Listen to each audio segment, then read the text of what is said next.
Fatty, we're at the Eagle Point Resort above Beaver, Utah, at the end of the Crusher in the Tushar. What in the heck are we doing here? This is a Leadville show. It's as high as Leadville. It's as hard as Leadville. It's the perfect Leadville Tuneup. Okay, one other question then. Columbine or Col de Crusher? Columbine is easier every single time. Every single time. 3, 2, 1.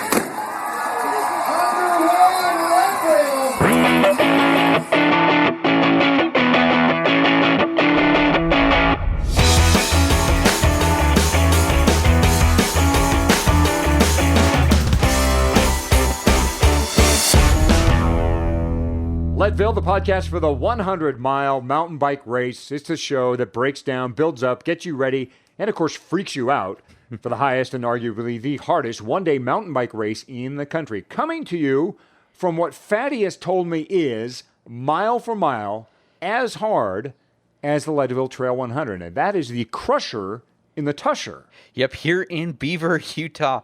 And Hottie, I would say that I agree with everyone who says that this may in fact be the perfect tune-up race for the Leadville Trail 100. Okay, we'll be getting into that. I'm Michael Houghton, a.k.a. Hottie. Mr. 6542, that is 6-time attendee, 5-time starter, 4-time finisher of the LT 100, and twice a finisher at the Crusher in the Tushar, alongside Eldon Fatty Nelson going for his 22nd start at Leadville. He has 21 attempts, 20 finishes, that is. And how many Crushers now? This was finish number 6 for me, Hottie. I missed 2014 for a family vacation, but have otherwise been here each year since 2012.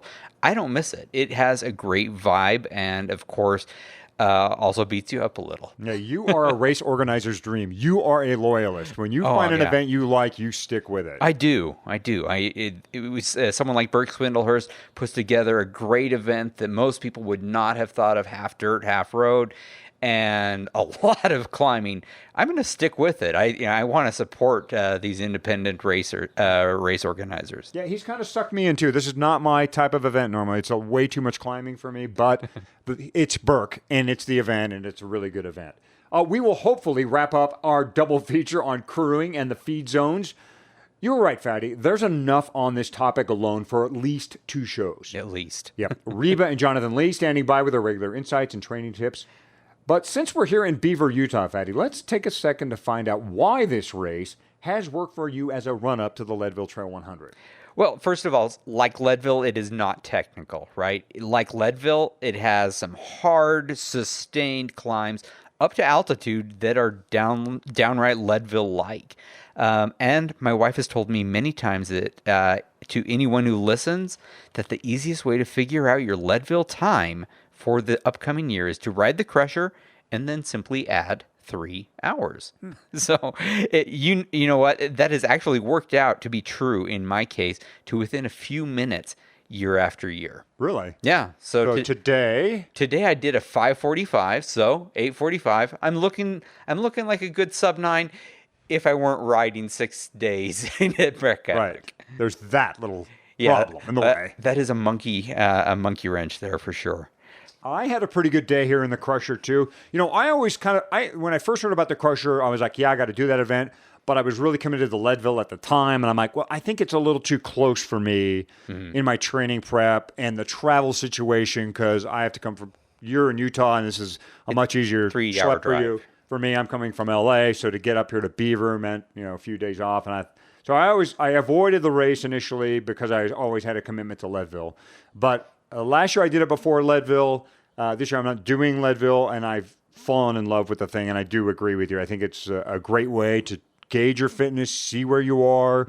I love the idea of add 3 hours. You know kind of where you're going to settle in there. So today I had a good day here. In fact, I cut, I think, 50 minutes off of last year's time. Now, wow. I had to attribute that to the weather. We had great weather here today. It was overcast. We got some rain even. The course was not dusty and dry. Last year we raced in 105, 10-degree temperatures down in the other valley. And then in torrential downpours. Yeah, we ran into a hailstorm at the finish last year.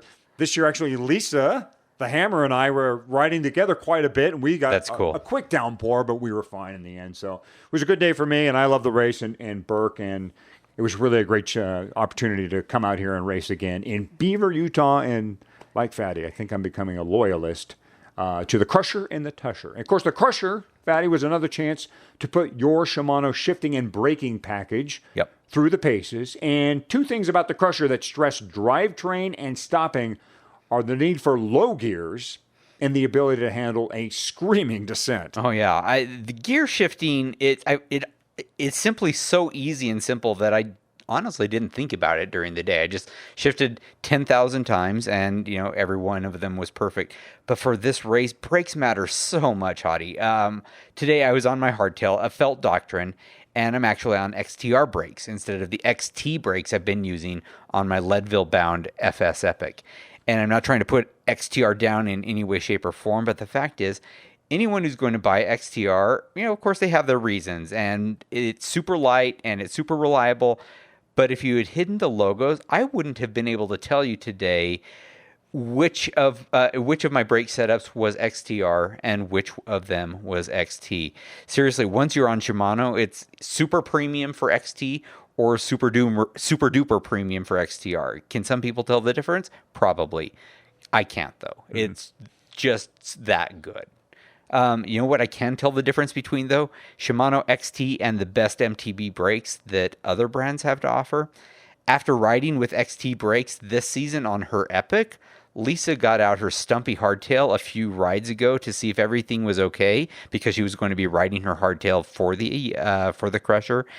And she immediately demanded we get rid of the brakes she had, I won't talk about what brand they are, and move over to Shimano XT, which of course we did because I am a good husband.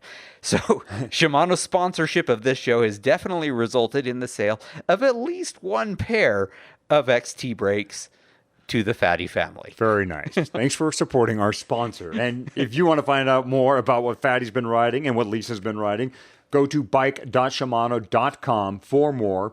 We will also have a link in the show notes for this episode at Leadville100podcast.com.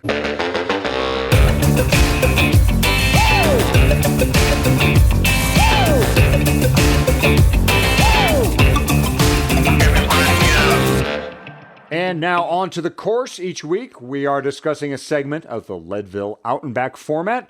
We've been doing the course in order, and we have reached the pipeline feed zone, and the finish is starting to become a reality. But first, pavement and headwind. Oh, yeah. Leaving pipeline at mile 73, you have just over 30 miles left in this race. This is your last opportunity to get aid from your crew, and you have a lot of work to do in the last quarter of this race. 2 big climbs and a small climb that will feel like a big climb. Yeah, we're getting maybe a little bit ahead of ourselves here, but because if there's one place that feels extra hard to get going from, it is this aid station. You're tired by now, and there is this weird mental thing of knowing you have the hardest part of the race ahead of you, but also feeling at the same time like you should have had the hardest part of the race behind you. Columbine feels like it ought to have been the hardest part of the race. Knowing that there's something even harder freaks you out, as part of our tagline for this show. Yep. People say about the pipeline moving forward, moving inbound, your race starts there. But before you even get to the Powerline climb, which is going to be in a future show, you've got to hit this very short segment of the race that feels like a big park. Word to the wise here. Look for groups. Yeah. This is a good place to do that. And first thing you're going to do is be on the short single track before you get onto the pavement. Gather that group if you can while you're on the dirt. Keep eating and drinking no matter what. Being fueled ahead of when you get to the power line may well be the single most important thing you can do during this race. So many times I've watched a sub 9 hour finish slip through my fingers because I let the race get into my head while on this section instead of fueling for what you could call the final exam for this race. Right. So you're going to come out of the pipeline feed zone here. You actually go through a little wash. It's kind of rocky and nasty. You pop out and you end up on some double track. And you've been on this section of the course already going outbound. I actually like the double track section. I don't know why I love it. I love just screaming down that thing every time. really getting it in a big gear and just ramming towards the pavement. You can fly through there, and yeah, warming your legs back up is a good idea. Yeah.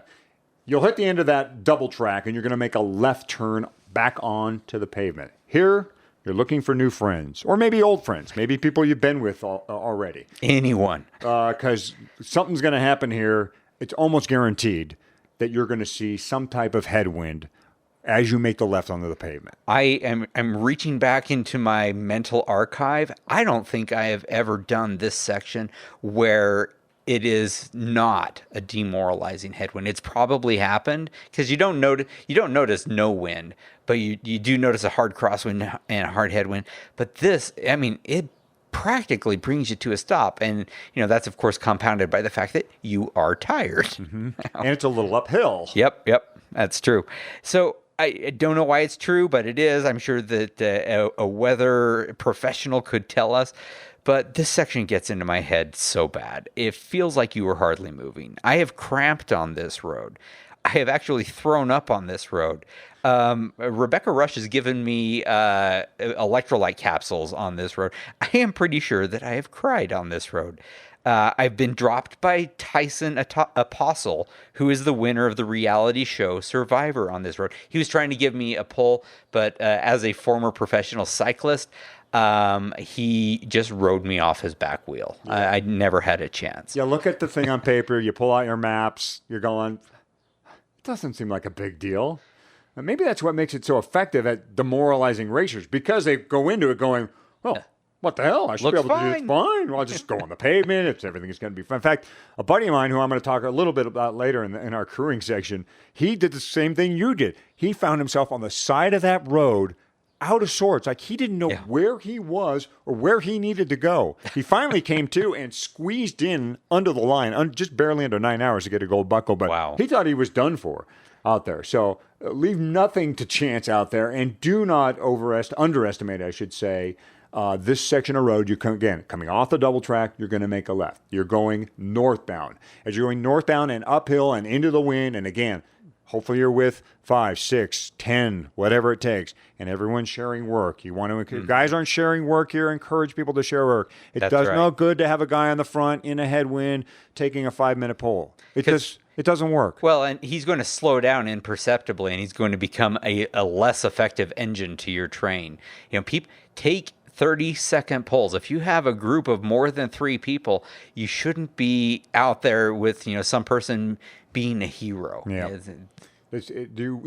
No one is going to get a gold buckle on this section of road. This is not where it happened. You could only lose it here. And again, I saw my buddy nearly lose his whole day on the side of this road. The last thing I'll say, Fatty, about this section, this northbound section, is just be prepared for cars to be coming by you. And they might come by quickly. So just watch your lane a little bit. You might want to just favor the right side. Sure. They're anxious to get to their racers. These are people who are hot-footing it from the Twin Lakes Dam to get to the pipeline before the racer gets there in just under an hour. They got to move fast, so they may not be paying attention. Stay on the right side of the road. You'll be fine.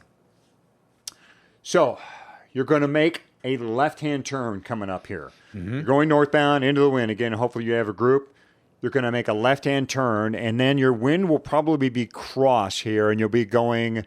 My bearings always get a little messed up in Leadville. Are you going west then? Yeah, you'd be going westbound because you're going northbound, headed to the road. You make a left, you're going west, and now you're going towards the trout fishery area. Yep, to the fish hatchery. Fish hatchery, that's right. Yeah, great little place to go maybe during the week where before the race, look at all the fish. That's where Lisa dropped her phone into the trough and rescued it 15 minutes later. Still worked, got a picture of the fish trough from the bottom of that trough. Nice. Amazing. A little unpaid endorsement for the iPhone 8 there.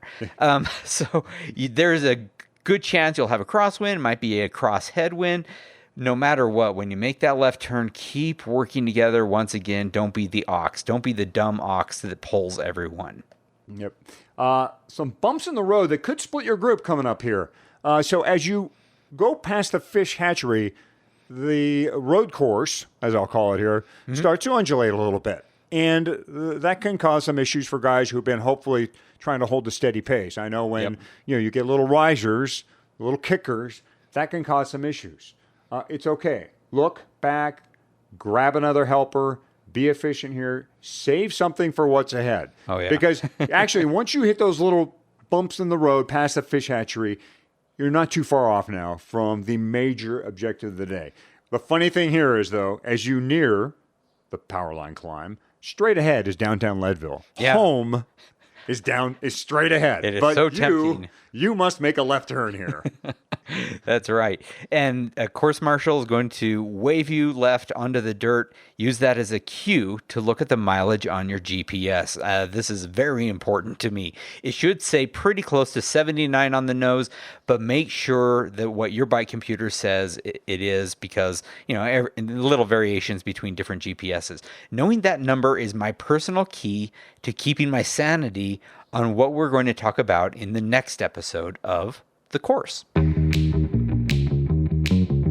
Hottie, while we were racing the Crusher and the Tushar today, did you see how many Envy wheels were on the course? It's like they're a beloved local company or something. I think so. Hello, Ogden, Utah. That's the home of Envy, a great company right up the road here from Beaver, Utah. 4 hours Yeah, of away. course I saw Envy. I saw Envy. I saw them on you. You Yes. had your Envy wheels, bar and stem combo on today. How'd everything hold up? Oh, I had a perfect day mechanically. Wheels were perfect. Everything just felt good and clean. I had those super wide Envy bars. I used the Envy Sweep, which is the predecessor to the new M series. I think it's a Series 5 bar. I'd have to look it up. But it's such a nice wide bar that allows me to do my standing rowing thing, as well as just feel super stable and just, clean and good on those chattery braking bumps descending. Yep. The one thing cool about Envy, I've always noticed about them, is even their XC bars come plenty wide, like 780, which is great. You're better off being able to cut a bar down than trying to extend a bar, because you really can't do that. So hats off for Envy for sending bars out. Here you go, guys. Cut them to size. Yep. I keep them the length they come. I cut them down a little bit for Lisa. Perfect for everyone. Yeah, totally love that. And of course, you can learn more about all of Envy's wheels and components, many of which seem to be perfectly made for the Leadville 100. But they can handle pretty much anything you throw at them for any terrain, of course, including Crusher and the Tushar. Find out about all their products at Envy. That's ENVE.com. It is your women's champion, Rebecca Rusch from Ketchum, Idaho. Welcome back, Rebecca. Okay, Fatty, the four-time Leadville Trail 100 champ Rebecca Rusch is standing by. It is time for questions for the Queen. Reba, thanks so much for answering a few questions for the Queen. How are you today, Fatty? I want to talk about what you carry when you're racing. Okay, cool.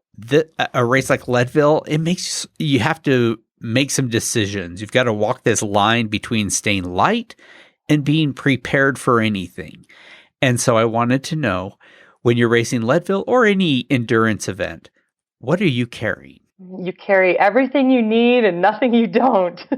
And this is something I consider for every single bike ride, whether it's a ride at home in the mountains of Idaho or Dirty Kansas XL, 350 miles unsupported, or Leadville.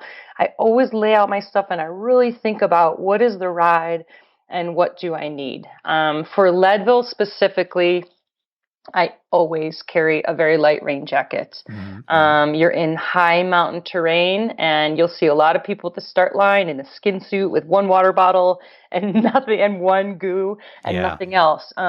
You can just ignore those people, okay? And I guarantee you, the first year I won, my first year that I won, I'm absolutely sure that I won because I was prepared.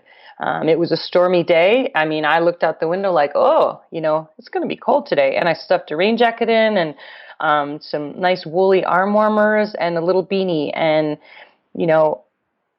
there were people who were dropping out with frostbite. If you ever saw Race Across the Sky, you saw what it was like that year. And people were descending Columbine and they couldn't hold their brakes because their hands were so cold. So they had to walk down because they were freezing.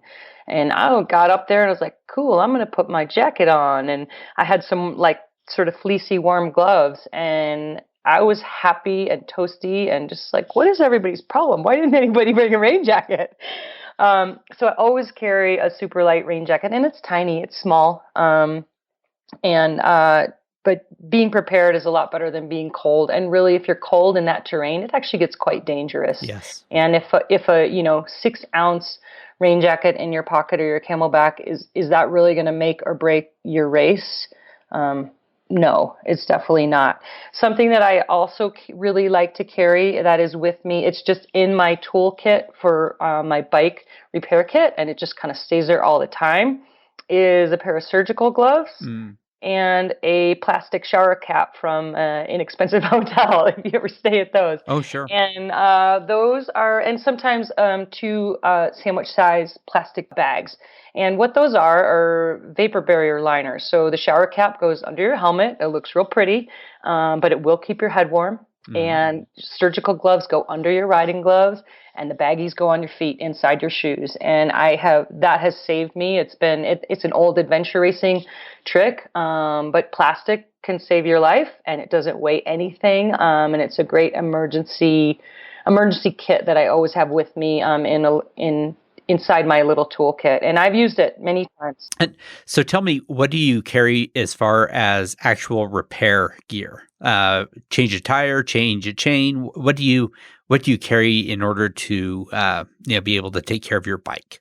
Yeah, on the bike, I have a pretty standard kit that I use. So I've got tire plugs, which are basically little, just like for your car, these little gooey plugs that you could stuff in there with a kind of a needle sort of plunger. And those are really nice and quick for small sidewall tears. It's a really small little kit.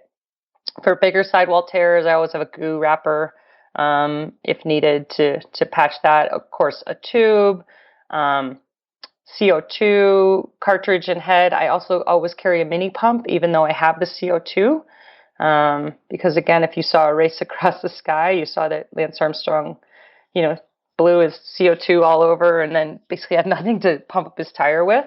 So I do always have a small pump, a multi-tool with a chain breaker, a chain link, derailleur hanger, a couple of tire levers. And here's the biggest thing that you have to bring is the knowledge of how to use those things. Right. You see many people who carry all that stuff and then they sit there by the side of the trail and wait for someone to come along to change a flat for them or to fix their chain. And it's really not hard. There's tons of stuff on YouTube of how to fix your chain, if it breaks.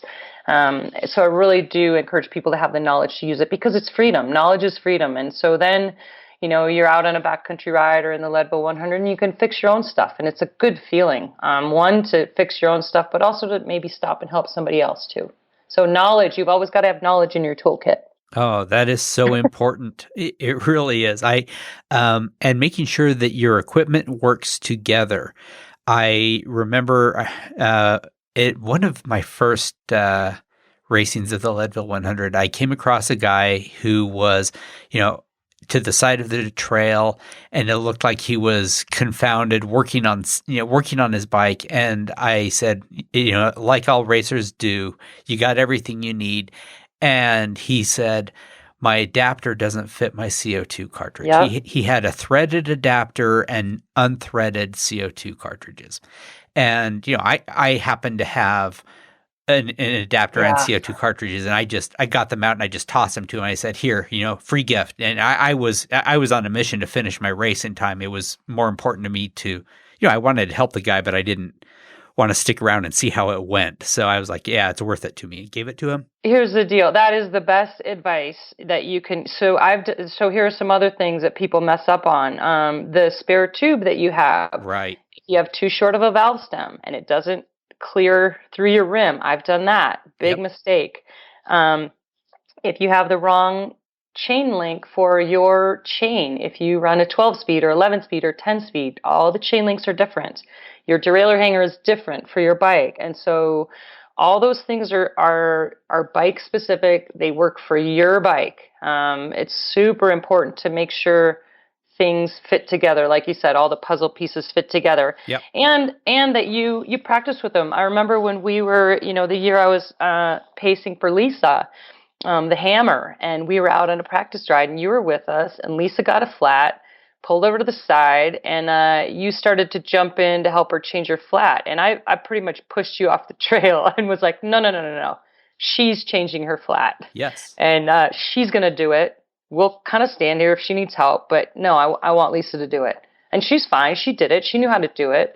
But I did sort of push you out of the way because I wanted her to practice it. Yep. And practicing is a key component to that. So, and I will add one last thing. Even if you know that your tube is the right size, if it's been in your seat pack for a long time or your camelback for a long time, or if you've taped it to your seat post with electrical tape or something a long time ago, better check and make sure before race day, because those tubes, you can chafe a hole into them. It has happened to me, and it is not a fun thing to find out in the middle of a race. Yeah, it's a good idea to put that in a plastic bag and actually protect that rubber, because it does get worn over time, and hopefully you don't get a lot of flats and you want it to work when you open it up to use it again. Yep, I instead of a plastic bag, I use one of those solo socks that everyone seems to have after they've done things in the dryer. That's a great idea. Those unpaired socks that you've been wondering what to do with. Now you know. Put a tube in it. All right. And then I stuff a CO2 in there as well. And now you don't have things that are rattling around. Oh, that's a great idea. Fatty had a good idea. Amazing. Reba. Only took 20 years, right, of Leadville to figure it out. 20 years of racing, one good idea. Oh, well, stick around and see what the next 20 brings. Reba, it is always great talking with you. Thanks for answering some questions for the Queen. Thanks, Fatty. For a day like today, Hottie, and for a race like Leadville for sure, what you choose to carry and not to carry matters a lot. So what were you prepared for? Today's weather was a huge question mark for all of us. Yeah, it was. So I always bring a multi-tool. I'm in love with my new Silka pump with Bluetooth, because it will show me as I'm pumping up my tire what pressure I put in there. Very nice. Obviously CO2 and anything to change or anything to fix a tire, patch a tube, boot a tire. I've got all that stuff. I've got plugs for my tubeless tires. I carry that all the time. But today, the most important piece of equipment I carried was something I don't carry very often because I'm from Los Angeles. In fact, I have to dig it out from the back of the closet. Is a rain jacket. But it came with me today, and it came out today. So I was very glad I had a rain jacket stuffed in my Banjo Brothers bag. Oh, yeah. Very nice to have, and even more important to have after the race today when our bikes nearly got washed off the mountain. Bonus tip here. Of course, Rebecca Rusch was racing the Crusher today, and it was her first time. So as she was packing, she was actually texting me nonstop, asking questions about what she should bring to this race for the start. How and whether there are hand-ups, what should be in her drop bag at the end of the race, everything. I think there's something important and smart there. A good way to be prepared for a race like this is to acknowledge others' expertise when you are new to it. While Reba has done a zillion races, she's never done this one, knows that I had done it 5 times. Find someone who's been there. Ask them all of your questions, which is, kind of what this show is about. Right. In fact, Rebecca Rusch, her first time at Leadville Trail 100, she turned to Nate Whitman, for instance, to get splits, and he laid out splits her, and she went on to win the race. So she knows when someone else is the expert. Let's end this segment with a quick plug for Rebecca's Private Idaho. It's a great race, now with a stage race component, and a fun way to extend your season once you finish the Leadville 100. Check out Rebecca'sPrivateIdaho.com for more info.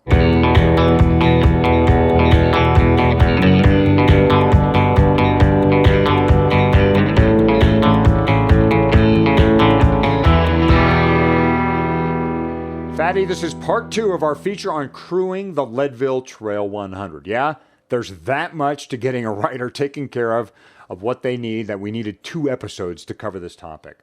But like you said, Fatty, Leadville is an eating and drinking contest disguised as a bike race. I still love that characterization. So when it comes to eating and drinking, get people you trust to do your hands up, and then find a source you trust to supply your nutrition. And that source ought to be the feed. Yeah, definitely. We are getting close to the Leadville 100, Hottie. It's time for folks to nail down and finalize and get what they need for the Leadville Trail 100. Seriously, guys, don't wait until 2 weeks before the race to get your Morton 320 and 160 packets and your Roctane gels and your bonk breaker bars, all of which I use today, by the way. I need to reload. Check this item, getting your food, your nutrition for race day off your list. Decide what you're going to use, what you need, and make your race day order now. You'll thank me when your hair's on fire 2 weeks before the race and you're rushing around arranging to have someone feed the dog and water the plants and whatever. This will be done. Yeah, get it done now. And our podcast listeners can get a great price on the training and racing packs, custom curated for Leadville racers. Go to thefeed.com/Leadville for the race pack. And then there's a link on that page to go to the training pack. And be sure to use the code Leadville15 for a 15% discount on either of those boxes. Yeah, and no matter how you get to thefeed.com, you can also use that Leadville15 code anytime you're buying any amount of Morton. So even if you're not getting one of our training or racing boxes, you can still use that code when buying Morton and get a 15% discount. As I detailed last show, Fatty, one of my best experiences at Leadville was as a crew chief. I had 5 riders to take care of, 3 first-timers and 2 going for some lofty goals, a sub-8 and a top 20. Wow. Incredible. I was like, the pressure's on here. My crew staff included 1 local guy and 2 wives with no experience at feeding at a bike race. Again, we recon the feed zones first. Our local, who was also our house host, volunteered for Pipeline. The ladies and I would be at Twin Lakes' alternate feed zone. Fatty, I want to make a case here for the alternate feed zone. This is the spot in the meadow at the foot of the Columbine climb. It's about 4 miles from the Twin Lakes Dam. Mm-hmm. The first year I raced, I put Mrs. Hottie on the dam, and it was hard as hell to find her. Our next time back, we stationed at the Twin Lakes alternate feed zone. It was much easier to find her, and there was much less stress involved. The other thing about Twin Lakes Dam is that it's less than an hour from the Pipeline feed, so it's really close. It is. There's just not a lot of distance there to gulp down or eat whatever you got at Pipeline if you did stop at Pipeline. The alternate feed is at least another half hour of riding. And even if you skip Pipeline, it's still not too far to go to reach your first feed if your first feed is coming at the Twin Lakes alternate feed zone. Yep. The alternate is also closer to the top of Columbine, which means it's a shorter trip back to your feed after that beast has been conquered, the beast that is the Columbine climb and descent, by the way. And once your riders come off Columbine and taken their feed, your crew has a better chance at meeting that rider at Pipeline because they have more distance to cover from Twin Lakes alternate to Pipeline as opposed to the dam from Pipeline, which is a shorter trek. Yeah. It's a little harder to make that jump if you're a crew member and you're standing at the dam, easier if you're at the alternate feed zone. Alternate feed is also easier on your crew. You can park closer to your crewing spot, so it is less of a schlep with all that food and gear. It is also easier to spot your racer approaching, headed towards the Columbine climb. You can see your racer for hundreds of yards coming off the mountain, or rather out of the meadow, and he emerges right through a fence, and they're right in front of you. And of course, the sight to me is just prettier. I just love the sagebrush and the meadow. So grateful to that rancher who opens it up for the Leadville Trail 100. So I think it's just an advantageous place to crew. It's a little more chill. It's a little more mellow. Yeah, you're not with the big time and the announcers and the timing chips and all that. But I think it's just a better spot to get your job done, and especially if you're trying to make it back to Pipeline. So that is my case for the alternate feed zone. Now, I always have loved, as a racer, going through the Twin Lakes Dam Chaos Alley. But you make a great case for, as a racer trying to find your crew at Chaos Alley, that would be really tough. I mean, because it is packed, person to person there. But so I'm actually finding your case pretty compelling, even though I've done this 20 years and have never used that. I always have my crew set up right before the Twin Lakes Dam, that stretch of dirt road you drop into after that quick pavement descent. It gives your crew fast access to the main road to get back to Pipeline. But the only disadvantage is it fills up super quickly. If your crew isn't there by 4 or 5 a.m. on race day, which means that they won't be able to see you start the race, they are not going to be able to find a spot on that little stretch of dirt road there. So that may actually be another argument for your location. So again, the bottom line here, folks, is check out the alternate feed zones. Yeah. I mean, everyone says, "Oh, the dam is where you go," but That's where the action is. That's where the action is. But there are other places you can go and attend to your racer. Now, race day execution, which is really what part 2 here is about on feeding your racers and running a crew. Race day execution. And one thing I should have mentioned last show, Fatty, but it's fine here, was that racers should look at their feed stops as an opportunity to eat. So when you're laying out your feeds the night before, plan for a bite of something while you're stopped, wherever that is, at Pipeline or Twin Lakes or what have you, or outbound or inbound. It's a great place to gobble something real quick. It's easier than trying to reach in your pockets or reach in your bag or your top tube bag or whatever. I had Mrs. Hottie shove a Danish or a cinnamon roll in my mouth while she swapped out my bottles and food. It was great. You are able to truly eat anything on the go. I can't even imagine eating like that, but I do agree in principle with what you're saying. I like something salty then, a chug or two of chicken noodle soup, just the pre-made Campbell's. I don't care that it's lukewarm. It's salty, it's wet. It really hits a spot for me. And I also like an open Coke to wash down for electrolyte capsules then. That helps me stave off cramps. Basically, nobody should be wasting a single second while you are at the aid station. They're taking care of you. You're eating. Boom, you're gone. So, race day morning. The first thing that your crew will do, hopefully, is go to the start line with you. Use your phones. Your racer will probably go before you to get in a corral. So use your phones to text each other so crew can find racers in corrals. It's crowded. Look, there's a lot of racers there. Sometimes we all kind of blend in. We got Lycra on. The helmets are starting to look the same. The bikes certainly look the same. So finding your racer can be a little troublesome. Just know what corral they're in and use your phones. And you'll. It's also loud there, by the way. The Leadville Trail 100 has a great PA system, and they use it. Oh, yeah. AC/DC going. They're rocking. They're trying to get people pumped up. So trying to yell for your racer, probably not going to work either. So having a crew member there is really great because racers can then overdress, put a lot of clothing on while they're standing in their corrals where it's going to be, probably under 40 degrees or around there at 6th and Harrison. And they can slowly start to undress and hand you clothing as the countdown clock nears. And then crew can also do things like take pics and help you with your social media obligations if you have those. We all do. Yeah, and we all do, don't we? We're all important in somebody's world.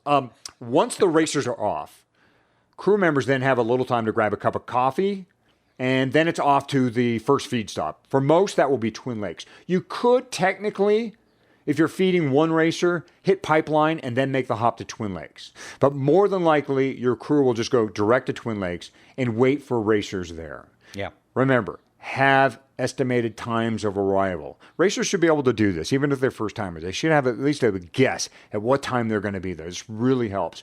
When your rider comes into view, start making some noise. Jump up and down. Wave your colorful towel. Whatever it takes, whatever you've used, whatever you've decided on, it's going to be your identifier. Start using that thing. Smoke signals, whatever it is. I don't Something care. Something visual because there will be other people and they will be making noise.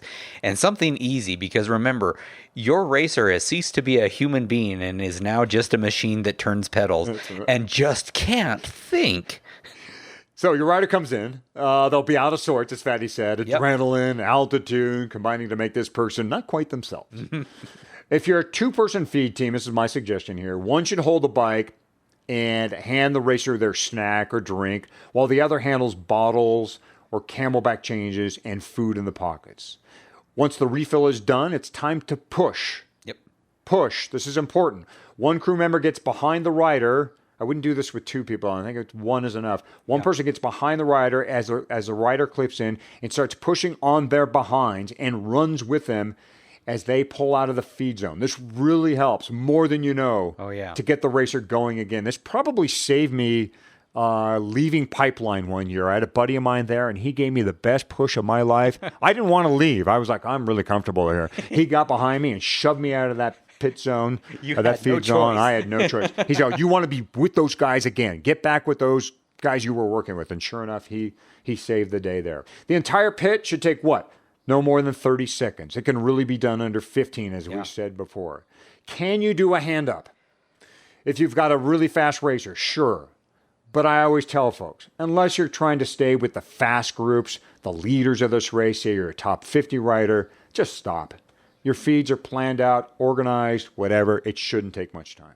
Yeah, I would say in addition to that, don't do a hand up if you haven't practiced doing hand ups. It is not the kind of thing for you to be experimenting with when your racer is dumb and tired and there are a lot of people around and a very narrow road to do things.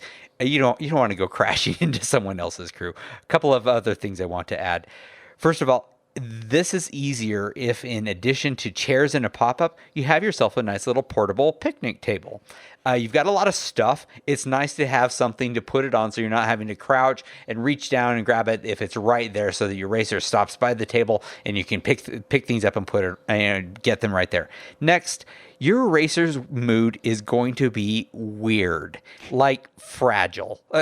They may not be in a good frame of mind to answer why they're behind schedule or why they're ahead of schedule. They may not even understand what you are saying. Don't take any of this personally.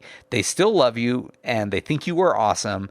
And if and they will get emotional when they say so, when they are not so stupid anymore. Yeah, the best thing is just, you look great.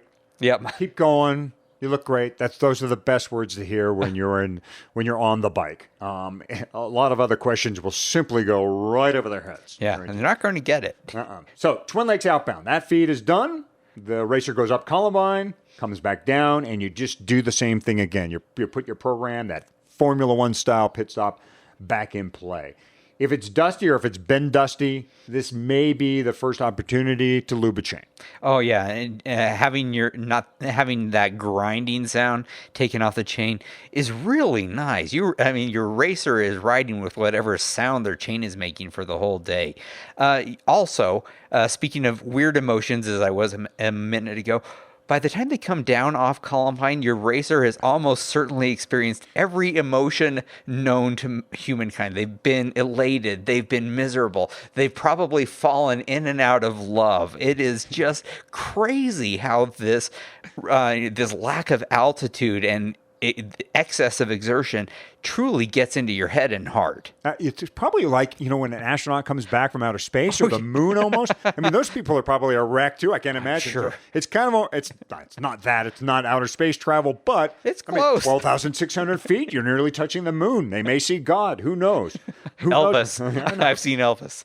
Okay, so where are we? So once the racers have left Twin Lakes now, so they've done 2 stops at Twin Lakes, crew can make that jump to Pipeline. Mm-hmm. Now, the ride for your racer is under an hour, but you can pack and drive and get to Pipeline in time to meet your rider there. Yeah.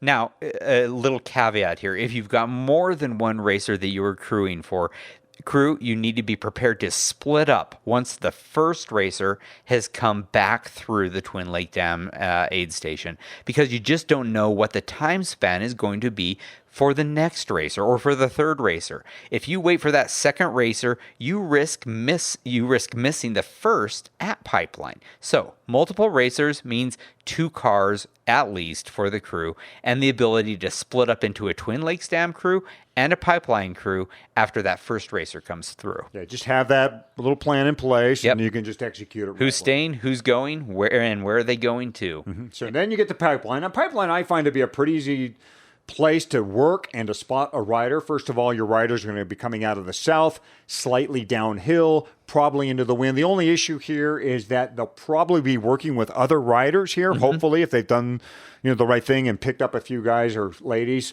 coming down the Pipeline area. So again, you'll just look to the south. You should be able to see them in the distance. I like to go to the south end of the Pipeline feed zone. I find the area near the timing chip and where the neutral area is, it's just a little too crowded and chaotic. Again, I'm kind of the alternate guy. Find the alternate zone in the Pipeline feed zone. And me, that's more to the south end of that feed zone. Again, you're going to get a good look at your rider coming from a distance.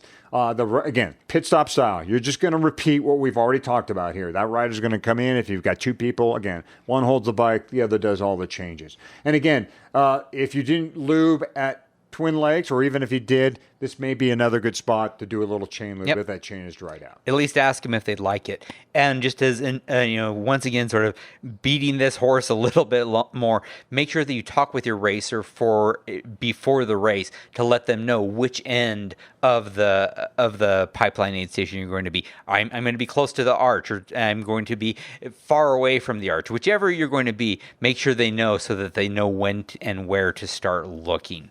Also, keep your eye on the Powerline mountain.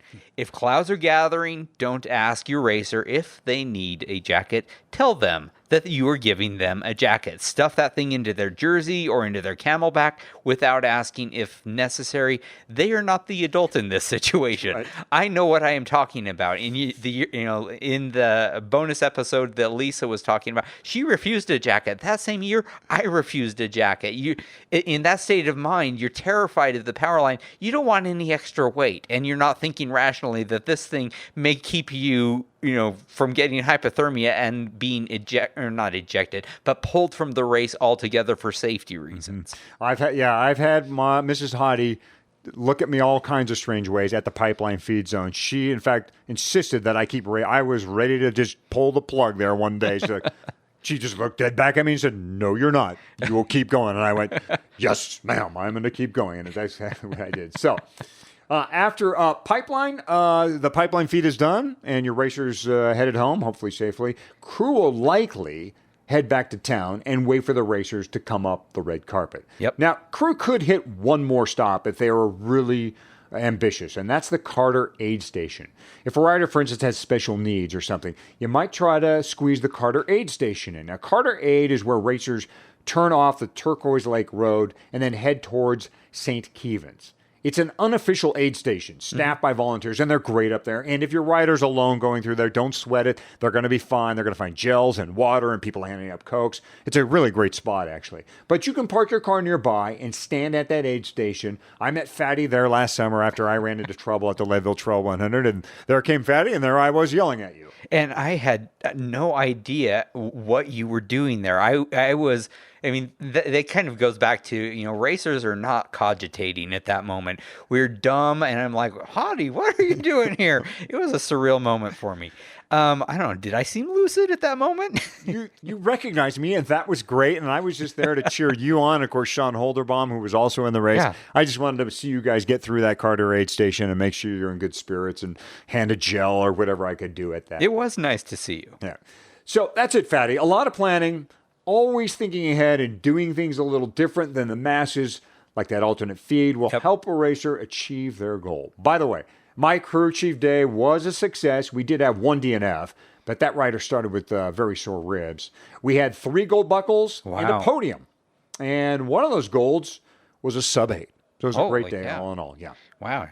Of course, not everyone has the luxury of a crew. No. For those people, the race organizers have set up drop bags. I've personally never used those. Have you, Fatty?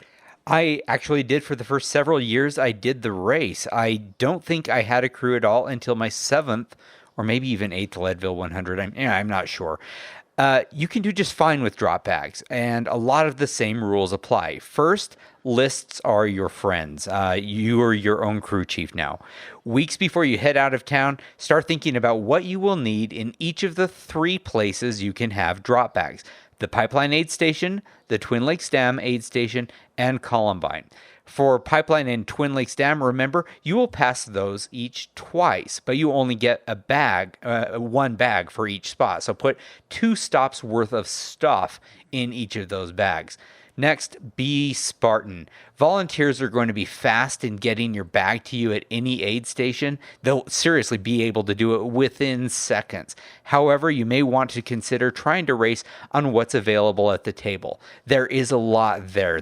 Goo products is the real key as far as I'm concerned, since Goo sponsors the race. So train with those, or at least get comfortable, accustomed with those before you get to Leadville. So I'm good with Roctane. Yeah, I'm good with I'm good with Goo Roctane gels.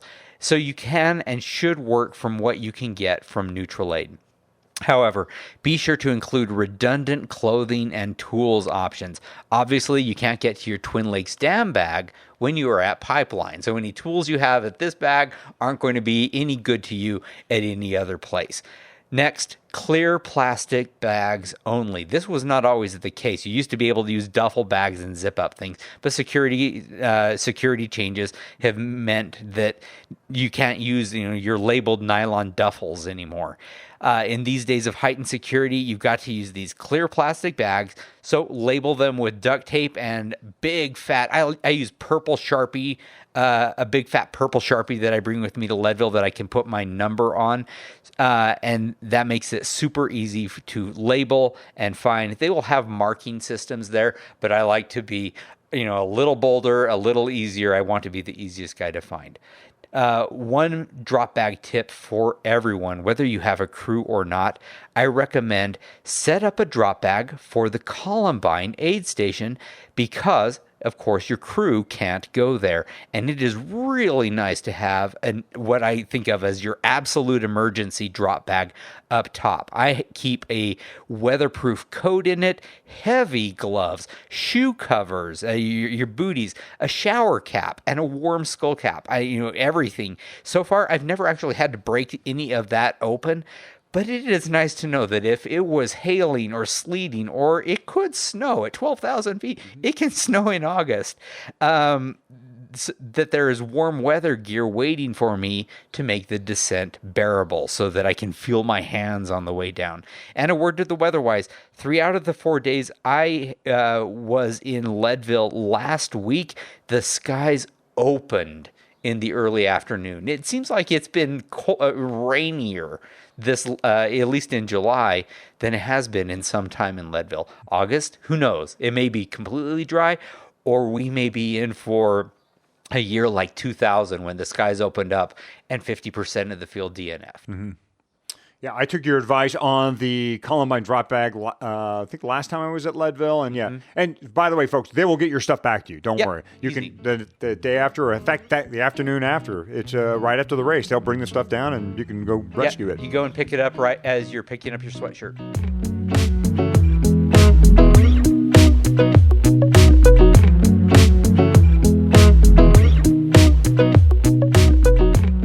Hottie, we were both racing with Banjo Brothers products today. I just had the mini seat bag, which does a really good job of holding a 29-inch tube, a 20-gram CO2 canister, a mini chuck, and a mini tool. And I've talked about all of this before. And since I've talked about that many times, let's talk about something more interesting. Your half-frame bag, which I noticed and looked really great on your crisscross bike. How'd that work out for you today? Oh, I love this bag. I've been using it not only on races, training rides. I use it to commute with. It's a great bag. Today I had it stuffed with essentials and was able to lighten the load in my regular jersey pocket, which was a Fat Cyclist jersey, by the way. Looked good on you. But I kept my gels in my Fat jersey, my jersey pocket, and inside my Banjo's Brother bag, I had, most notably, a rain jacket, which was put into use. I saw a lot of frame bags today, in fact, but a lot of folks seem to be turning their attention my way. Because I think when you look at the Banjo Brothers bag, you notice that, most half frame bags do go from the head tube all the way to the seat tube. Right. And the cool thing about the Banjo Brothers bag, it's a little more compact than that. It's actually, instead of a half frame bag, it's more like a third. So it doesn't overwhelm your frame, and it's much easier to access bottles. You can still use your bottles and have the little frame bag in there. And then having a frame bag and look, I'm a bit of a pack rat. I guess I like to carry stuff, And so I had my rain jacket stuffed in there, my multi-tool. I even brought a credit card. Why? I didn't know if I was going to stop and charge something along this race. But they have a little slot for it that actually is kind of weatherproofed and everything. I had extra food in the thing. It really does hold quite a lot when I bike commute with it. I stuff my traveling mug in there full of hot coffee, and it helps keep my coffee warm. Nice. So I'm digging this bag. The other thing I really love about it is it goes off and on bikes really easy. The Velcro system is simple to use. It straps down quickly. There's other bags, half frame bags I've used. It's really kind of a process to get them tucked in and settled in. The Banjo Brothers goes on. That half frame bag goes on. It's easy as a seat bag. It's that quick. So I love the bag. I love they have Velcro straps that you can cut the length so you can get them just the way you want it. Nice. I'm just digging this bag all around. All right. Well, Banjo Brothers are, of course, super tough. You had it on a tough race today, and you've been using it for commuting as well as practical and affordable. This Minneapolis-based company has been in business since 2003 and has been sponsoring my Fat Cyclist blog, I think, practically since then. So they've been big supporters of ours forever, and we are big fans of their products. To get 15% off of your order, go to banjobrothers.com/fatty-favorites. Every week we bring in TrainerRoad's coach, Jonathan Lee, for tips on what to do and not to do when training for the Leadville 100. Jonathan Lee of TrainerRoad, it is great to have you back for some training tips. How are you doing? Doing great, Eldon. Thanks for having me back again. It's exciting times. We're getting close. It is. We are just under 4 weeks from the race. As the only of the three of us who are racing the Leadville 100, I expect I'm a little bit more nervous than the two of you. So yeah, I don't know what you're so concerned about. I'm quite relaxed. So yeah. So 4 weeks out, what should our focus be in terms of training right now? Yeah, at this point, we're getting close to the event. This is when you're going to start to see things start to wind down. You usually see, people structure training in plenty of different ways, but you really want to structure things around how the human body develops and how it grows and how it recovers from different stress that you put on it. So a lot of the time you'll see people kind of structure things in 4-week blocks with, 3 weeks of building and then 1 week of, or I should say 3 weeks of loading, progressive loading, and then 1 week of deloading, where basically things progressively ramp up. And then on that 4th week, you'll see that it'll drop down a bit. Now, working the other way toward the end of the event, we're really going to, at this point, we're just focusing on fine-tuning the fitness that you have. So we're really going to be, at this point, starting to bring it down where you're not going to be quite as worried about making a bunch of big gains. So it's all about specificity at this point. It's a specific training brings specific results.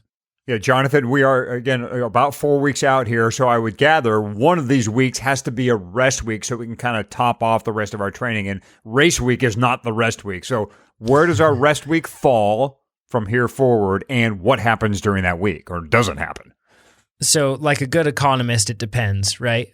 So the thing about especially tapering is very much an individual thing. You're basically, a taper strategy isn't as much as something that you apply to yourself as much as you learning from your body on how you best respond, if that makes sense. So certain people, famously, even some of like the top triathletes, Lionel Sanders, I can think of him, for example, but there are plenty of others. He actually seems to perform best when he actually carries kind of a ramping up his training load into a race. It's pretty rare to see that, though. He's an exceptional athlete, an absolutely world-class and exceptional athlete. The majority of us usually do well with having a rest week. It could be 1 week before the race, and that rest week is not time off the bike, we should be clear. That's time where, you'll just bring the volume down. You might even maintain the same intensity of your workouts, but you bring that volume down considerably. I mean, it may be as much as 40%, right? But you might maintain that intensity, and it's just to keep things going. But basically, anytime you dose your body with stress, fatigue builds up. So if you can still dose your body with enough stress so that you stay sharp, but, cut it down enough so that you can actually relieve some of that fatigue and get back and gain some more freshness, as they call it. That's what you're going for. Some people respond best, and I guess I should say peak for race day with that break coming the week before race week. Some people do best with 2 weeks out or 3 weeks out. It really depends on the body. But the one thing I would say is always being conservative is the key here. So if you don't know where your rest week, your final rest week should fall, I would scoot it a little bit closer to that event than you might otherwise do. It doesn't have to be the week of, because many times what happens then is you might be a little too I guess, off the game, so to speak. You'll still have a relatively light week coming in, but you don't need to call it a full rest week on the last week. But you definitely want to err on the side of caution. So don't come in with too much training load. So if that means, 2 weeks out, you take that rest week, I'd say that that's probably a safe bet for most folks. Good advice, and something that I am going to take into account as I am getting ready for Leadville. Just kidding. I'm going to be racing at the 6 days prior to Leadville. So I'm not taking any of your advice this year. I'm making this up as I go. But hey, I am. You know what, though? It can pay off. For some people, they respond really well when they get a good amount of stress into their body. So, I don't know if you have much experience with this, Eldon, but very well, you may surprise yourself and say, hey, after 3, 4 days, 5 days, maybe even 6 days of racing, I'm doing pretty well. So you never know. We will find out, and I expect that I will share. Meanwhile, I am not a role model. Everyone should pay more attention to Jonathan than to me. Jonathan, thanks so much for sharing some of your tips from your experience and from everything that you've learned at TrainerRoad. Absolutely. Thanks, Eldon. Always good advice from Jonathan Lee. He just really knows his stuff. Sure does. As we put the wraps on this one, Fatty, we'd like to remind everyone that this podcast can be found on Apple Podcasts, Google Music, and our home website, Leadville100podcast.com. Subscribing, rating, and reviewing us on Apple Podcasts helps others who've caught the endurance cycling bug find us. And if you have ideas or questions for us, head to the website's comment section. Get in touch. Also, follow you, the Fat Cyclist, at Fice. You want me to do these tips? I can do these for you if you want. If you would. You're so bad at plugging yourself. I have to promote you. You know what? I feel honored. I'm going to do this. Follow the Fat Cyclist on Twitter, at Fat Cyclist, or on Facebook, where he is active and I am active on the Leadville 100 Mountain Bike Participants Group. Now, good luck in your training. Thanks for listening, and we'll see you at the finish line.